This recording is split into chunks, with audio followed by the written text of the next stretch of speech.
I love having 10 million power.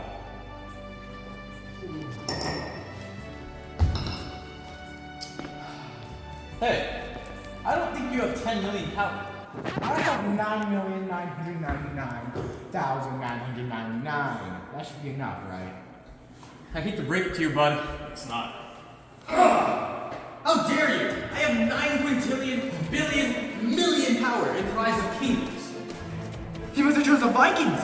With a 50% boost to their resource collection and their march speed, you can never go wrong with them. But anyways, how dare you speak to me like that, you insolent brat! This is what alcohol can do to you. When people are intoxicated, they can't think straight. And when that happens, things can go wrong very quickly. And this is not the only example either. So, son, what's your favorite ice cream flavor? My favorite ice cream flavor is vanilla. Hey! Honey? Hey, he's being very bad. No, he's not. Wait, what are you doing to him? What are you doing? Why are you being Why are you being your son? Why are you being your son? Stop being your son.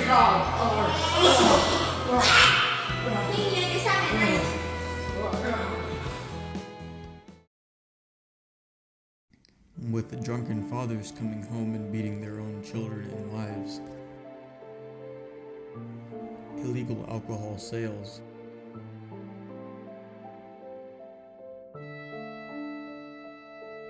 Drunken fights.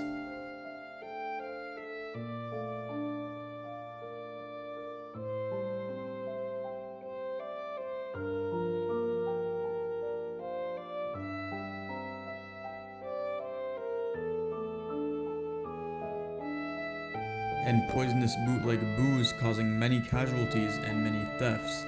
It's no wonder the nation has begun to turn its head towards prohibition as the solution.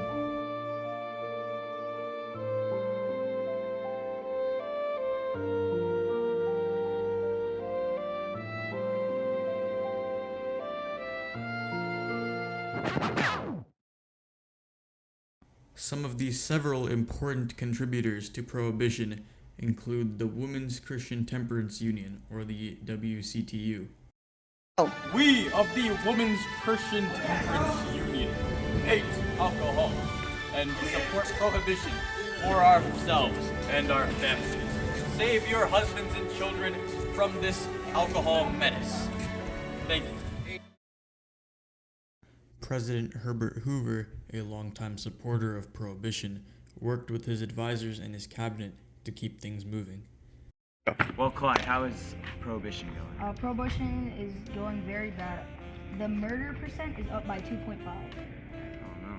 So how can we prevent people from buying alcohol illegally? Well, I think that we should probably make the law on prohibition harsher so that people will probably stop drinking more. Genius, Clyde. Genius. This is why you're my number one, huh? Thank you. So, I agree. And finally, Wayne Wheeler, a former American attorney and longtime leader of the Anti-Saloon League, was a leading advocate in the prohibitionist movement.